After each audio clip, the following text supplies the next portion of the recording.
So I started really paying attention, like, hey, something happened here, then it happened again later, you know? The 3 spots that people pointed out, there really was something unusual there, right?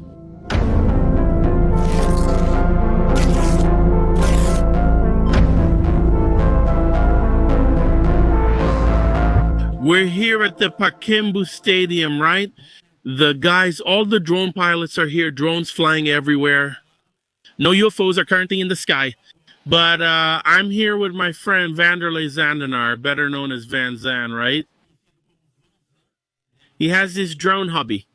He has a YouTube channel with over 730,000 subscribers, right? People love this kind of thing. And now recently in May 2025, he filmed some unidentified flying objects. I wanted you, Van Zan, to tell us how it happened. Did you see it at the time or not? How did it happen? Well, first, just to clarify, right? How did I get there, you know?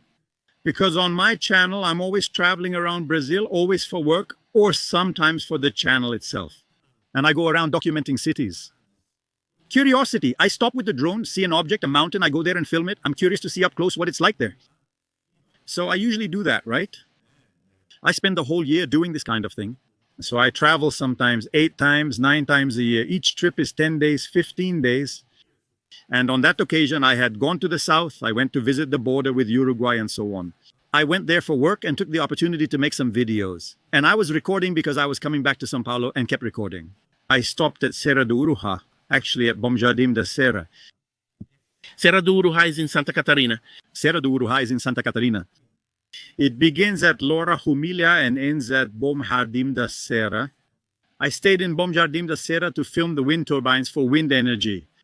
I decided to film since the place is beautiful, so I launched my drone and captured lots of scenic shots. A lot of beautiful movements for Pagay, which has beautiful lighting. Then I said, now I'll film a video for my channel. It was nearly late afternoon. And the channel video is usually about showing a place, right? But I never go straight to that place. I add suspense by moving the drone farther away. I start building a narrative, preparing the script for when I get to that place, right? And show it there. Because if I do it straight away, right there, I stay. Do you remember the day correctly? It was January 14th when I was there, you know? That day was January 14th in the file. You'll be able to see the exact date. January 14th, 2025. So not in May? No, it wasn't. The video was posted in May. I have a series of videos scheduled on YouTube. Do you know how it works? We already have several ready to post. They're just not up yet. They're not available to subscribers, right? So this video, I kept postponing it because some better things came up. I kept pushing it a little further ahead, And now, because of the circumstances, I ended up posting it, right? And then, as I arrived, I started capturing these images. I took some shots, my movements with the drone, talking a bit about the Serra do Evro Rastro. At the start of the video, I included plastic images I made, and at the end, I added the plastic tamar. Actually, this type of image that I take, I sell on a stock image website. So I sell to people who want an image from there. They end up buying it from a stock image site. And this video I made, which is the continuous flight I'm talking about from Serra do Evro Rastro, I uploaded it to the internet. I uploaded it for myself. I narrate all of that, how the flight is. I'm encouraging the subscriber in simple terms to find real information about the place. And then I uploaded the footage after 5 days or even earlier, right? It was just a little email, maybe 2, one person talking, but we didn't pay much attention, right? I would go check the video on the screen and I didn't see any of that. Several subscribers kept insisting on contacting me, saying things like, there's an object now, then another would say another appeared, and so on. So I said, well, then I took my raw footage, the one from the drone, and put it on a bigger screen, on the big television. Then I started watching closely. Wow, something passed by, then it happened again, right? There was something unusual at the 3 spots people pointed out, right? So I decided to make one of those videos, a video, right? A reaction to my own video and showing those spots there, right? So that's how it was. There was no specific purpose. The video was just to show the Serra do Rio Rastro. So it took on this dimension, right? And you filmed it in 4K, right? It's the raw footage in 4K and 60 frames. And the drone you used to film there, which one was it? The model, is it? An Air 3S, because I have 16 drones. So for each occasion I go to, I have a specific drone, right? I have a specific tool, right? Since I know drone image capture well, when I arrive somewhere, I say, this drone is right for the job, right? So that place required this type of drone because the area there is very unstable, right? Out of nowhere it closes up, out of nowhere there's strong winds. So you need a tough drone that can handle all that. So what about me? Among these drones, I brought the Air 3S, which is a very powerful machine. I was already thinking about that since the southern region is very windy, right? And I used this drone, meaning I wouldn't have any problems with it. Supposedly, if there was a major temperature change or atmospheric fluctuation, right? I took a look at your website. I've been following it for a while too. And I saw that in some other situations, you had also filmed some strange things. There was that case in Minas, right? In Tumbira, which was also interesting, but it was at night, right? So that one, after it was analyzed, because like I told you, I'm not an expert, right? After the original images were analyzed, then some people, right, pointed out that it could be a reflection from the light that's down there. Because when I moved the drone to one side, the light would go to the other side. So could it be that coma effect, right? From some light? When you point at the sun, the sun is in the center and there's a little green dot here. You move it, the green dot goes from one side to the other. I see. So they said it could be that, right? So I said, well, it really could be because the drone was moving, right? So those city lights, some must have been brighter and interacted with the camera while the dimmer ones didn't appear, right, sir? But this one now in January, right? January 14th, 2025, something totally strange, right? In your life like that, right? Throughout your journeys, have you ever had any contact with this kind of phenomenon? Have you ever seen anything unusual? Just to confirm back there, right? About that video, the drone was stationary, right? I think I pointed the camera down and it was stationary. So there was no movement to either side, up or down. It was just stationary. It was recording everything down there, right? If the drone had moved, it might have caused a blur. Since it was stationary, something actually passed through the image. I still don't know what it is, but it passed by. So it's not a shadow, it's not a beam of light, it's nothing like that. It's something physical that passed by there, right? Something solid, right? And the frame by frame, I took a look, and in the video we can see there's no distortion, right? The frame by frame keeps the same shape of the object.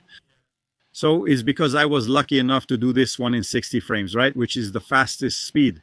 It captures a lot more frames in a short period of time, right? So there's a lot more sharpness there. Since the camera had this capability, I used it fully. The place deserved it, right?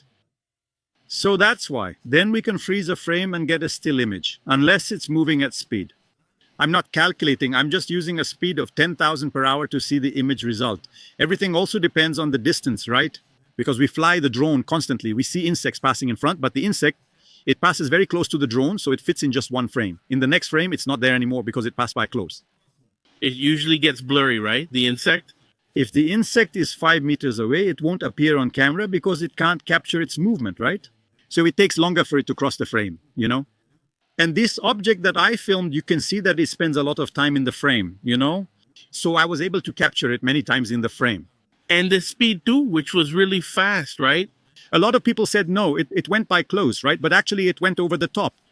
The drone was already in the crater, so I dove in and entered it too. So that thing was really passing down there. It wasn't passing up here, in the crater, right? And all three went to the same place, right? They vanished in that same area, right? So that's what makes me a little frustrated, right? If I had been there and noticed those dots, I would have gone and focused on the spot where you could see them going in, right? There are some really strange cavities there, right? Yeah. Like some little caves, It looks like there's a part missing there, right? You can look at the mountain range. It really has those kinds of shapes, but there are some really deep cavities there. So I didn't put much emphasis on it, exactly because I hadn't noticed it at the time, right? Now we're planning to return and see that place in more detail, right? But back to my question, have you ever had a different experience? Have you ever seen anything related to this phenomenon? So for me, since I'm not really involved in that scene, so I had a sighting in 1996, which was a silver ball, right? I'll even tell you about it if I can share the story. My oldest son was 5 years old at the time. My middle son was 2.5 years old. I always used to go out with them on Sundays. I used to work, so on Sundays after lunch, I would get home, and before having lunch, I would go out with them to play for a while. And at that time, I climbed a hill that's close to home, and I took the tissue paper, because I used to put the tissue paper on top of those long oil cans that they used to have back then. I used a stone to cut out small round balloons. Tie a small string, place the stone under it, and throw. Due to current pressures, the little balloon keeps spinning and stays balanced. Some rise, some fall, some remain stable. I used to make several, and my kids would chase them. The oldest would run far and return with the small balloon. My youngest son only grabbed the ones nearby. One balloon with a long string caught a thermal and drifted toward the horizon until it was just a dot. A silver ball passing on the horizon, if that ball goes away and disappears on the horizon, I assume it was a distant, fast-moving aircraft, right? That seems normal to me. The problem is it passed by and changed its trajectory and stayed above me like this. I don't mean directly overhead, right? But it stayed above like this. There were a few clouds scattered around since it was Sunday, about 1:30 in the afternoon.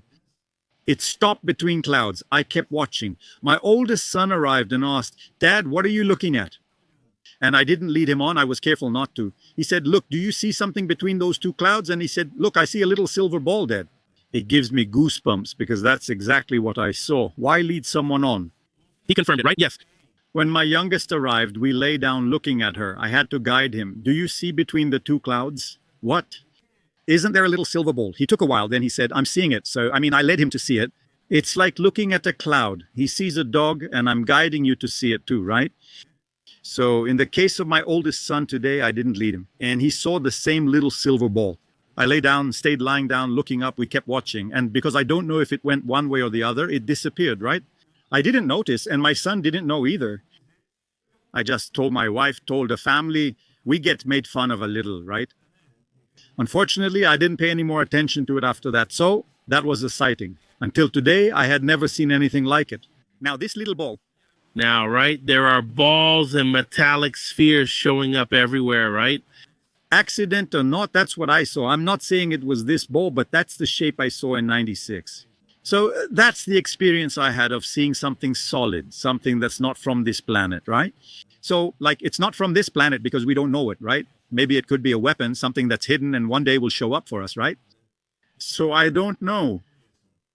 So that's pretty much the sighting I had. Now, with drones, we see a lot of them, right? Because they fly a lot, right? I've taken about 100,000 flights, but only 1,000 are on YouTube. Sometimes you film something and only notice details later when reviewing the footage, not while recording. There's one case where I saw it right away. I saw it at the time. In Angra dos Reis, I was there in this area that was coming along the Rio Santos. I had never traveled along the Rio Santos before. So I wanted to film there, near Angra dos Reis. Then I was told, no, you can't film here. So I went a little further ahead. I launched the drone from there, even though I was far from Angra dos Reis. I took off the drone and started filming there. Then it happened. I sat at a small table under a sun umbrella. Everything worked out. A guy passed by on a jet ski. I turned the drone's camera toward him, pointed it down, and started following the guy on the jet ski. And at that moment, there were several birds flying. You saw the birds flying there, flapping their wings and everything. Some were already close to the drone, others were further down, right? But only at the regular bird speed. I was following the guy on the jet ski when something quickly passed under the water. I saw it. I asked if there was something there, then tried to follow it with a gimbal since a drone couldn't match its speed. I followed it until it vanished on the horizon and thought, wow, something just passed. I decided to look into it more calmly at home. Until then, the story was simply what was happening. I didn't add anything, just built a narrative from what was there. Then when I got home, I really had the resources, right? Even though the drone at the time was an Air 2, it didn't record with such high resolution, Even so, I zoomed in and you can see it's at the bottom of the water. The people who analyzed it, because what they said makes sense, at that moment, the object disappears. At that moment, it becomes clearer. It keeps fading in and out. Why? At that moment, the sea is always rough. It's not calm, right? It's rough, so when the waves are high, it becomes more hidden. But in the lower part of the wave, it's revealed more clearly. It keeps disappearing, It appears and disappears. The shape looks like a stingray, a stingray. It's the same thing in the shape of a stingray. So this object was also widely discussed at the time, but from that one to this one now, there are several that show up on the drone screen. But we don't keep insisting on that since we don't know either, right? We end up creating expectations about things I don't understand. That's not my purpose. My goal is to show the places and what I went there to do, right? So in this case, I was called in writing, right? That's why I went there to respond. If I don't get called in writing, that would have gone unnoticed. It would have gone unnoticed, right? Maybe one day I would see that one, right? But I don't usually go back and watch my footage. Maybe if I sold an image like that to someone, he'd say, hey, look at this thing, since that's happened a lot before. One time I went to do a shoot at Estelada Bridge, and I did a 360 to sell to the company. So I did a 360. It's a 360 image that the company puts there so people can walk on the Estelada Bridge. When I sent the file, I sent it there. He took it, and a week later, the contractor sent it. But look, there was another drone in the image. You should have moved away. I asked, what do you mean? Drone. He sent me the frame with the drone. There it was, an actual drone in the photo. Then I checked my originals, and there really was a drone there. I said, calm down. So, I sold that file, and the guy noticed it because, honestly, I hadn't even seen there was a drone next to me. So, take multiple photos and do a 360, right? So this kind of thing happens. But just like you're used to drones, in that case at Serra do Rio dos Rastros, that was definitely not a drone. It's not a drone, since a drone has a purpose. The propellers use aerodynamics to overcome gravity. Gravity pushes down, but the aerodynamic lift raises the drone, creating a vacuum. It would be a vacuum. So what we're doing is working with the propellers and the movement of the drone. It tilts and moves forward to go ahead and tilts and moves back to reverse. It moves forward in this position. To go up, it moves like this, not like this. That way, it goes backward. So the drone wouldn't make this movement. It would make this movement. It would be a drone.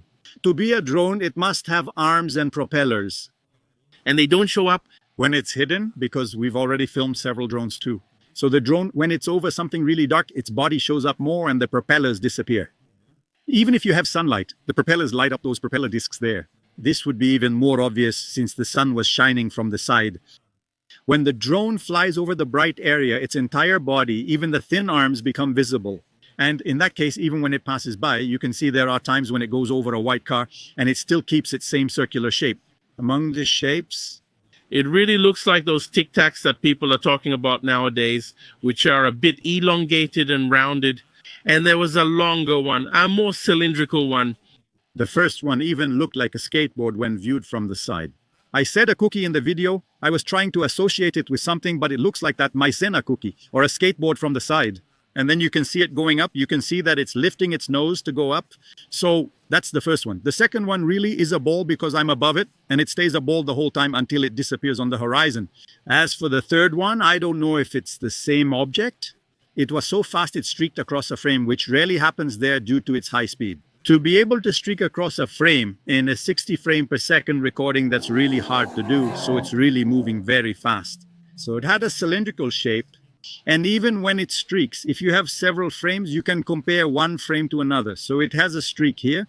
In the next one, it will be a streak. The streak will be something smaller or bigger, so there won't be harmony. No, in all the frames, it has the same shape. The only thing that changes is a tiny bit, if you observe.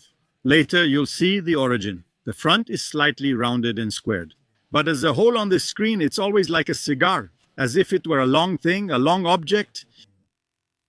So that's it, folks. We talked here with Van Zandt. He gave these technical explanations about the thing. He hadn't seen it. It was some writers who alerted him. Then he went there and saw that there really was something. And we really took a look. We analyzed the material, and now we're going to get the original to take a closer look. In our initial analysis, we confirmed it's truly an unidentified flying object with 3 visible objects. It was really lucky, and I'm more curious than anyone because I was the one who captured these images, so I'm really curious to know, at least to analyze. Look, it could be that, just like in the case of the light, that it could have been that, so I settle for thinking, look, that's what it was, or it could really be that, it's likely that's what it is. So regardless of what it was that appeared there, if I get some feedback about it, then I'll already be a bit happier. we'll analyze it and provide feedback. But I have other videos that were made around the world and that show the same types of objects, filmed by drone as well. And you are the first one who will receive this raw footage, right? Which is the footage from the file generated by the drone. I uploaded it to YouTube, so it's there in quality. I edited it, right? I edited, so you lose a bit with each edit. You lose a bit of quality. But the raw footage comes straight from the drone. It's much easier for you to analyze this kind of thing, so you're the first one to get this raw footage. We appreciate it. We appreciate it. I want There. And like this. Keep filming, doing your job, which is really good, right? And even the footage that you've been capturing out there is amazing. I myself see some things like that. It's a spectacular thing, extraordinary. So who likes, right, this area of drones and scenic views? For sure they see in your work something there, you know, of excellence. So I wanted to thank you once again. Just to finish, I intend to go back there. My wife won't go, she's scared. I'm not talking so much about the family, but what if you go there and suddenly he's thinking that you snitched on them, you turn them in and then they catch you and then I'll try to gather a group to go there. Let me know if you go. We'll go together. Ah, that's good. That's great. So let's plan for us to go there then. We can enjoy it and even do a night vigil to see if anything appears. Let's finish up. And we'll go there with a group of people. Wonderful. All right. Thank you, Van Zandt. That's it. Thanks.